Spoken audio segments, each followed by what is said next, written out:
It was a day like any other. In Jerusalem, the sun was rising, gilding the ancient stones of the holy city, as it has done for millennia. At the same time, on the other side of the world, in Los Angeles, a 4.8 magnitude earthquake was surprising residents in the early hours of the morning. Security cameras recorded objects falling, alarms going off, but what no one saw was what really began to happen at that moment. A whisper in the fabric of reality. An echo that crossed invisible boundaries. Hours later, images would circulate on social media, the sky over Jerusalem tinged red, as if the atmosphere had been filled with blood. Experts claimed it was an optical phenomenon, suspended particles, perhaps the result of the recent sandstorm coming from the desert. But the oldest people, those who carry memories of wars, signs, and plagues, knew that this was not just a natural event. It was a premonition. In Genesis 1, it is written that God placed lights in the firmament for signs and for appointed times. What if the heavens are trying to tell us something? In the United States, while the news focused on the electoral clashes between Joe Biden and the calculated return of Donald Trump, another type of movement was taking shape behind the scenes. An executive order was quietly signed changing guidelines on digital currencies and state surveillance. At the same time, Israel launched a preemptive airstrike in Syria, rekindling fears of a global escalation. Two dots on the map, two nations separated by oceans, but spiritually linked by prophecies that span the centuries. Israeli Rabbi Alon Anava, known for his lectures on repentance and messianic signs, recently declared, "We are in a countdown. The world will not return to normal. We are living the last chapters of the plan." Meanwhile, in Brazil, Pastor Marco Feliciano mentioned in a sermon broadcast live that God is moving the board. He is replacing kings and removing others. But what unites all these fragments? What unites the red sky over Jerusalem, the tremor in California, the secret geopolitical agreements and the veiled spiritual messages? Perhaps it is the sound of the prophetic clock that has begun to tick again. An invisible ticking that began not today nor yesterday, but when Daniel had his vision of the four kingdoms and sealed the words until the time of the end. Revelation 6 speaks of a white horseman, the first to step out when the seal is broken. Not a symbol of peace, but of conquest, of silent domination. Could he be riding among us now, hidden behind speeches of freedom and progress? The world moves like pieces in an old game, but with new players. Putin on one side, Pope Francis on the other, and at the center of it all, Israel, like a prophetic clock counting down. But something bigger has yet to be revealed, something that connects the visions of the prophets to the data that is being collected today by satellites, cameras, and digital central banks. Because when the skies change color, when the earth shakes for no reason, when world leaders meet in silence behind closed doors, the real sign may be yet to come. And when it does, it will no longer be possible to ignore it. But before that, we need to understand what happened during the most powerful eclipse in recent memory, and what happened right after it on Israeli soil. The eclipse arrived like a cosmic curtain. On the morning of April 8, 2024, millions of Americans looked up to the sky. The phenomenon had been announced for months. A total solar eclipse would cut across the United States in a near-perfect line, crossing states like Texas, Indiana, Ohio, and New York. But what seemed like an astronomical spectacle quickly turned into an event full of omens. The shadows descended. Entire cities were enveloped in an eerie silence. Temperatures dropped. Animals fell silent. People reported unexplained sensations, goosebumps, sudden tears, vivid dreams the night before. It was as if time had been temporarily suspended. The sun will be turned into darkness, and the moon into blood, before the great and dreadful day of the Lord comes. Joel 2:31. This verse began circulating wildly on social media shortly after the eclipse. Pastors and rabbis warned, this wasn't just science, it was a sign from heaven. Some recalled the 2017 eclipse, which followed an opposite path over the United States. Now in 2024, the two eclipses literally formed an X over the United States, with the central point of intersection being a small town called Little Egypt in Illinois. Coincidence? Or a prophetic signature? And then came the second part of the message. 3 days after the eclipse, Israel was attacked on multiple fronts, including by drones and rockets launched from Gaza, Syria, and Lebanon. Benjamin Netanyahu's government responded forcefully. The country went on high alert. The world watched, but few noticed the connection. While the heavens closed in the west, the earth burned in the east. For the first time in decades, Israel's ambassador to the UN openly cited biblical prophecies in defending the country's right to protect itself. We are living in days when Israel's enemies surround her as never before. But as Zechariah says, "Behold, I will make Jerusalem a cup of trembling to all the peoples around her." Meanwhile, Pope Francis called for an emergency summit to address urgent peace in the Middle East. But behind the scenes, sources revealed that the real topic of the meeting was the rise of global religious tensions and a possible interfaith agreement to be announced later this year. An agreement that, according to prophetic scholars, could mark the beginning of an invisible countdown. On the streets of Jerusalem, Orthodox Jews began fasting and gathering at the Western Wall, calling for the coming of the Messiah, Ben David. At the same time, rumors of new plans for the Third Temple resurfaced with force, fueled by leaked videos showing suspicious movements near the Temple Mount. On one side of the world, darkness fell like a veil over the greatest power on earth. On the other, Israel was going to war, not just a geopolitical war, but a spiritual one. And some say that the two events were not just simultaneous, they were synchronized. But this is not the end. It is just another piece on the prophetic chessboard, because what will come next was dreamed of millennia ago in a Babylonian palace by a king disturbed by visions of a Colossus statue, and the stone that fell without being thrown by human hands is still on its way. He could not sleep. The king of Babylon, surrounded by gold, slaves, and absolute power, paced restlessly in his chambers. Something was disturbing him deeply, an insistent vision which returned night after night. A colossal statue made of different materials, head of gold, chest of silver, belly of bronze, legs of iron, feet of iron and clay. And then a stone, a mysterious stone, thrown without human hands, which struck the feet and made everything collapse. The year was approximately 600 BC. The king was Nebuchadnezzar, the most powerful man on earth at that time. The dream? Prophetic. But the time for its fulfillment perhaps is only just beginning now. At a secret meeting at the World Economic Forum in 2024, global leaders discussed the transition to a centralized digital currency. At the same time, the European Union was accelerating joint military agreements, while China was expanding its influence in Africa and South America. The geopolitical map of the world is being rearranged. Power blocks are being reconfigured. Nations fall, others rise. But what few realize is that all of this aligns perfectly with the ancient dream of the Babylonian king. The prophet Daniel, a young Hebrew captive, was the only one who could reveal the mystery. Each part of the statue represented an empire: Babylon, Medo-Persia, Greece, Rome, and finally, a divided kingdom, part strong as iron, part fragile as clay. A mixed, fragmented kingdom, without true unity, an artificial coalition. You, O king, saw and behold a great statue. Daniel 2:31. The question that resonates today is, in which part of the statue are we living now? Experts in eschatology suggest that we are precisely in the feet of iron and clay, a time of fragile alliances, shaken democracies, and systems that appear powerful on the outside but crack under pressure. And the evidence may be everywhere. Economic collapses, popular uprisings, tensions between technology and morality, leaders who fall overnight like dominoes. Meanwhile, modern dreamers around the world have reported disturbing visions of statues crumbling, kingdoms catching fire, and the sound of a rock approaching. In Brazil, a young woman reported dreaming of a golden city that cracked in half after an explosion of light. In the United States, a former soldier reported seeing an invisible hand throwing a flaming rock at a giant structure with feet of clay. Could these be echoes of the same dream? What if the rock, the one that descends from the sky without human assistance, is already being thrown?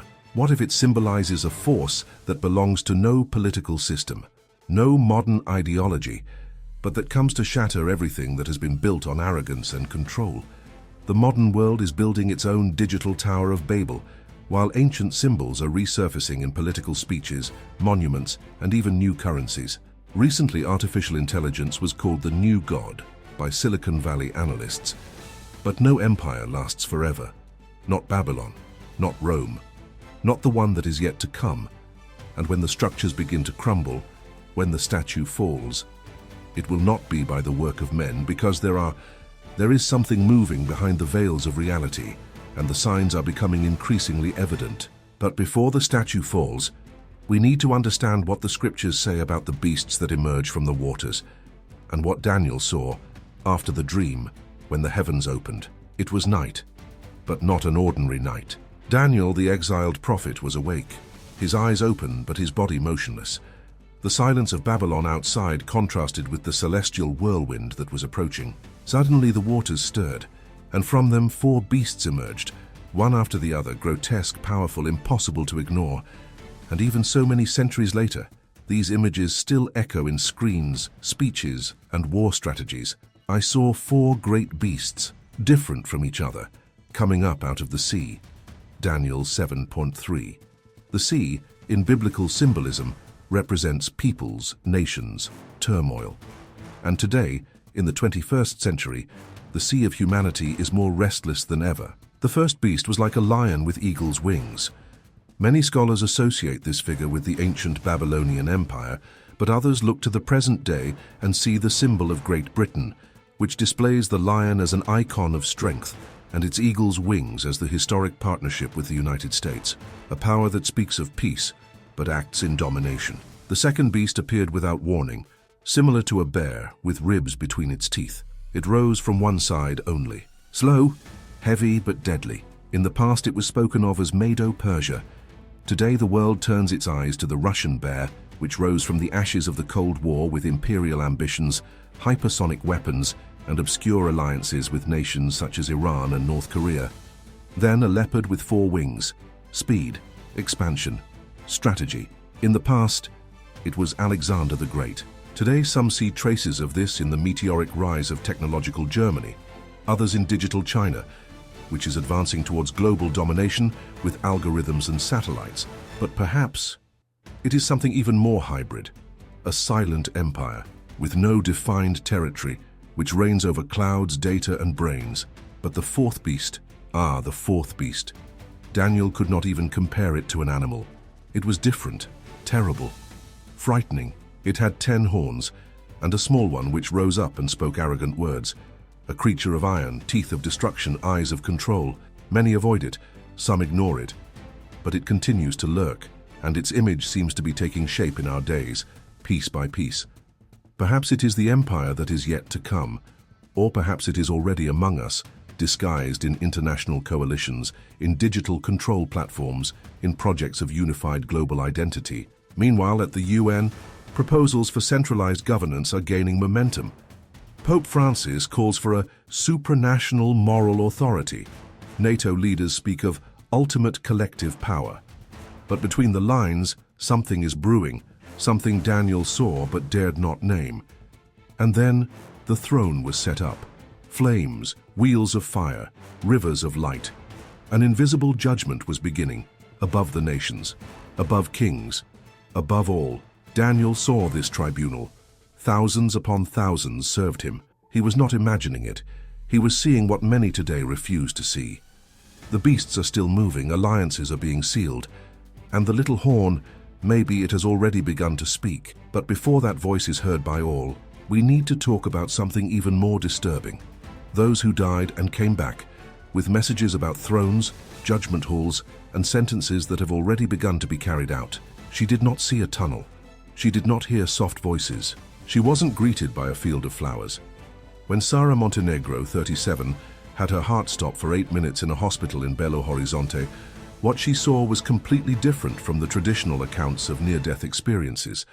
And when she came back, crying, shaking, changed, she no longer wanted to know about the world she had left behind for such a short time. According to her medical records, Sara suffered a cardiorespiratory arrest after a drug reaction. Doctors tried to revive her, and they succeeded. But what she reported right after waking up left the team astonished and became a topic of conversation in churches, online forums, and discreetly among prophecy scholars. I was taken to a room of thrones. There were 7, each one higher than the other. Each throne had eyes on all sides, that saw everything. And there was silence. Not a silence of peace, but of expectation. Sarah's story is not isolated. Since 2020, similar reports have been emerging around the world with a striking pattern. Heavenly judgment halls, elevated thrones, books being opened, and names being read. What are these people seeing? Are they fragments of the same spiritual vision, or flashes of a hidden reality that only reveals itself on the edge of eternity? The Bible mentions something similar, and in disturbing detail. Etantes.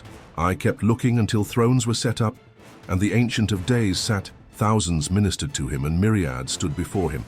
The judgment was seated, and the books were opened.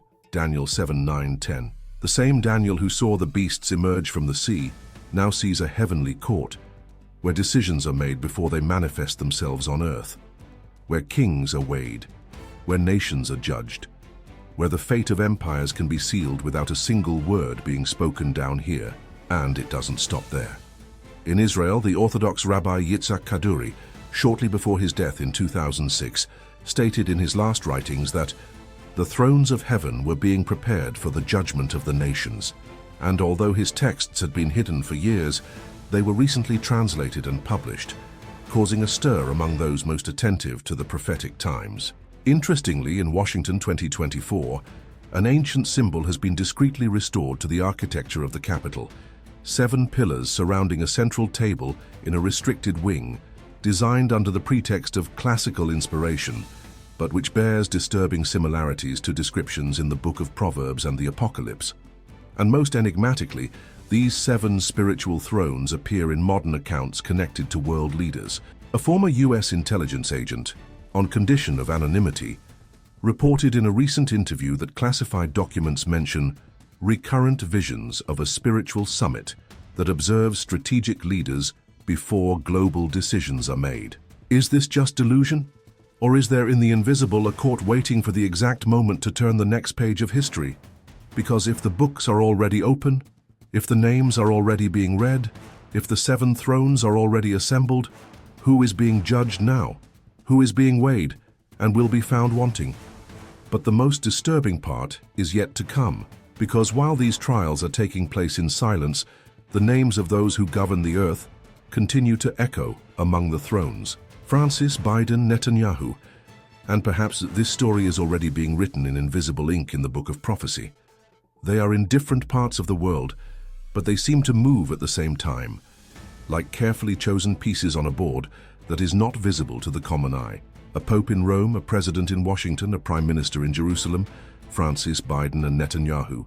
3 names, 3 nations. 3 voices that, in unison or in friction, are shaping the contours of what could be the beginning of a new prophetic cycle. In 2024, as the world tries to breathe after pandemics, wars, and economic collapses, the 3 leaders make decisions that go far beyond politics. Their speeches are carefully crafted, their actions timed, their alliances more symbolic than they appear. There is an invisible code that connects them, a sequence of movements that resembles a global ritual. Pope Francis, the first Jesuit and the first Latin American to lead the Vatican, has increasingly insisted on a global moral order. In a recent meeting with representatives of various religions, he stated, "The world needs a new universal spirituality, a common language to unite peoples before it is too late." For attentive observers, this new spirituality echoes the writings of Revelation 13, which speaks of a second beast that exercises all the authority of the first and causes the earth to worship a single image. Could Francis, albeit without apparent intention, be outlining the contours of a single world religion? Meanwhile, in Washington, Joe Biden is moving forward with measures that many call protective, but that others classify as disguised control mechanisms. The White House recently announced guidelines for the implementation of a centralized digital currency and universal biometric identification under the argument of national security and financial inclusion.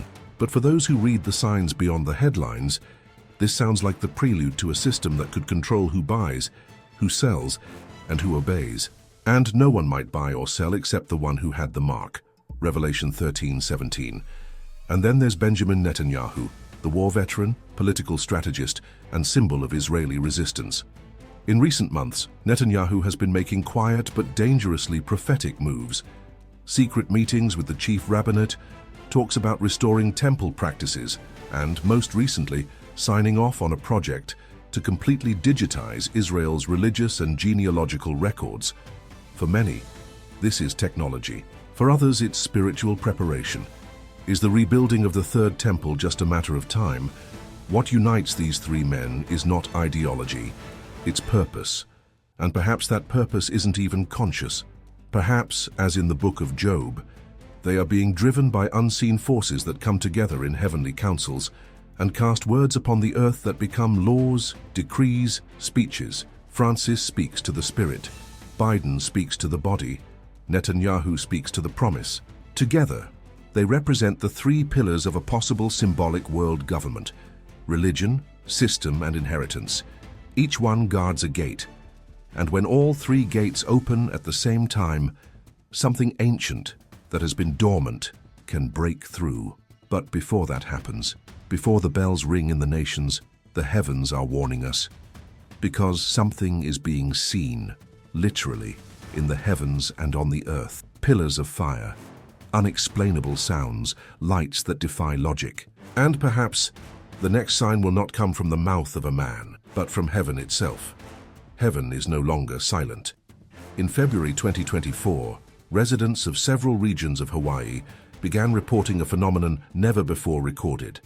Vertical columns of blue light cutting through the night sky, like celestial spears pointing at Earth. The images, captured by cell phones and security cameras, went viral within minutes. Some blamed satellites, others military experiments.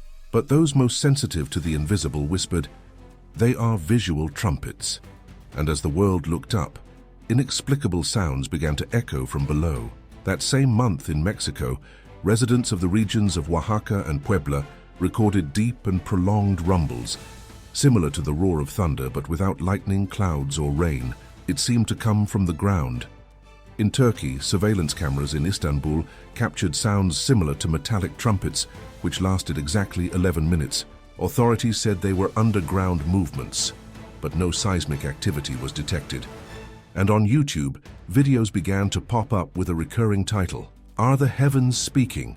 Revelation 8:6-7 states, "And the seven angels who had the seven trumpets prepared to sound them. And the first angel sounded his trumpet, and there was hail and fire mixed with blood."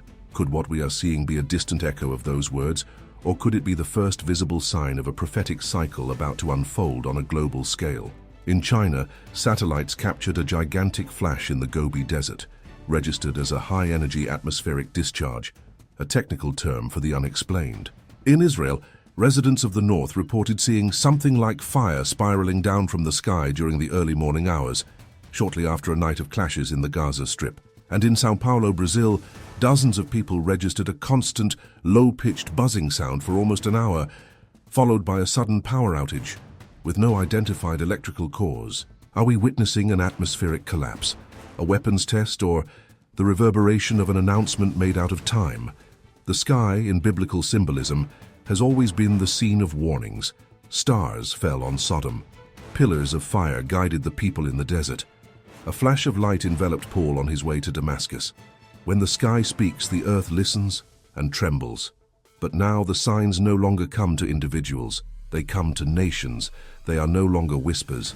They are cracks, metallic sounds, flashes with geometries that defy explanation. And most disturbingly, they are accompanied by institutional silence. No official explanation, no press conferences, just silence and fear. Those who watch the times say that the trumpets have already begun to sound, not with noise but with events. With each sound a structure trembles, an empire shakes, a hidden truth is exposed, and perhaps the entire earth is being called, not to understand, but to take a stand. Because the sky is speaking, the earth is responding, and the beasts are moving. But there is an even more disturbing sound. It is not light in the sky, it is not fire on the earth, it is the sound of horses, many, marching, because perhaps what will come next will not be a sign, but an invasion.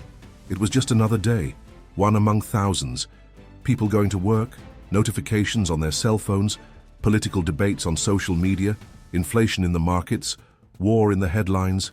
Life went on until something changed. not in the sky, not on earth, but in the invisible atmosphere between the visible and the eternal. In the silence of the Spirit, the seals began to crack, and almost no one noticed. Revelation 6:1 declares, "I saw when the Lamb opened one of the seals, and I heard one of the four living creatures say in a voice like thunder, 'Come.' But what if that seal had already been broken? What if the first rider, the one on the white horse, was already among us? This is not the rider of peace. No, he comes with a bow, but no arrows, a symbol of quiet authority, conquest without war, control without violence. He comes smiling, signing agreements, preaching unity, restructuring currencies, unifying systems, digitizing souls. He rides on algorithms. He dominates without raising his voice. He wins, and no one realizes they've already lost. Meanwhile, the second seal creaks, and there are sounds of war, real and virtual. Ukraine, Gaza, Taiwan, Ethiopia. And now, a new tension is building between Iran and Saudi Arabia, with invisible drones crossing deserts in silence, like metallic locusts in the dark. The third horseman waits. His horse is black, like the scales he carries: famine, crisis, control, rationing. And the fourth and the most feared Isis is right behind, and his name is Death. But are they already riding? Or are they still waiting for final permission? Scripture says that seals are broken in heaven, but their consequences explode on earth, like earthquakes, like systems falling, like truths being replaced by narratives. And there are rumors, as yet unconfirmed, that a new global currency has already been approved behind the scenes by a digital consortium, with silent tests being carried out in 5 countries simultaneously. It would come with promises: stability, inclusion, convenience. But behind the code, would there be a mark? And he caused everyone to receive a mark on their right hand or on their forehead. Revelation 13:16. The world is being prepared, not with tanks on the streets, but with links, contracts, sensors, chips, and promises. Many promises. They promised peace, they promised security, they promised freedom. But every promise has a price, and some are already paying it without knowing it. At the Vatican, Francis speaks of a new era of universal brotherhood. At the UN, leaders call for an effective global government. In Israel, talk about the Third Temple has stopped being prophetic and has become technical. Some doors have already opened. Others are being unlocked, and one last seal awaits, because the last day will not come with announced lightning bolts. It can start like any other morning, in any other city, with notifications on your phone, with people going to work, with everything working normally until it doesn't work anymore, and then there will be no more time to understand, only to choose. The world turns as if it were eternal, but the heavens have already set a date, and it will not be postponed. In the meantime, the signs continue. History is not over. It has simply returned to its point of origin, and everything that was old is about to happen again. The next seal will be visible. But when it breaks, who will still be listening?